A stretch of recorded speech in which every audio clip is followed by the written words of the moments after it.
Muhammad's clan, like Arabs all across the Arabian Peninsula, would share the stories that had been told and retold for generations.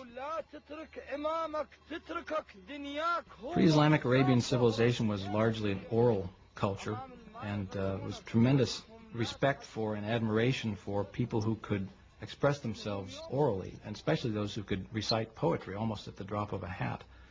Some of the most important people in a tribe were the poets. As they sang of the glory of the tribe, they told the story of the tribe. To the Bedouin, the word had a mystical importance.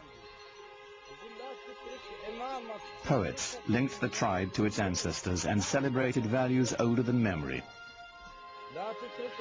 Poetry was the sinew that bound the Bedouin together, celebrating their victories, lamenting their defeats. The poems themselves, like the poems of Homer, both celebrate this great heroic ethos and yet intimate in the deepest way the tragedy that this ethos of constant tribal warfare brings to people. Warfare and conflict were the grim realities of a dangerous time. Muhammad's uncle taught him the skills he'd need to survive, in a world where even a prophet would wield a bow and arrow.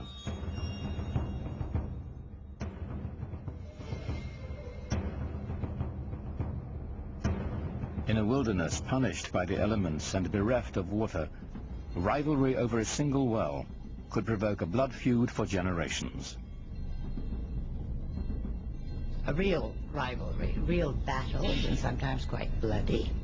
So the allegiance of individuals was to the family, immediately, and at a larger extent to the tribe.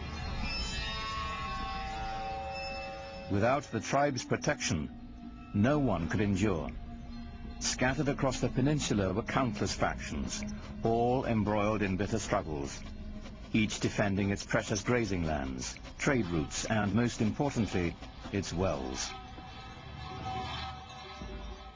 Well, you have to understand, and most of the lands are dry, and so water is something that's everyone always considers precious. For those of us in climates that are more heavily watered, it's difficult to understand the depth and the centrality of the symbol of water in societies that are desert and in which it only rains once or twice a year, and in which a little water makes the difference between life and death.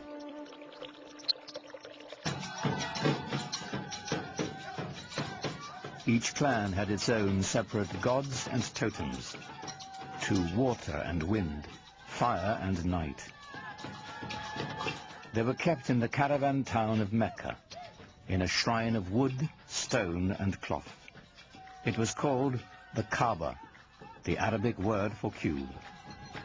Pre-Islamic Arabs worshipped a number of spirits, and they were generally nature-oriented spirits, sometimes associated with natural features like trees or rocks or springs. And the Kaaba in Mecca was one of a number of these sanctuaries centered around a particular cluster of deities.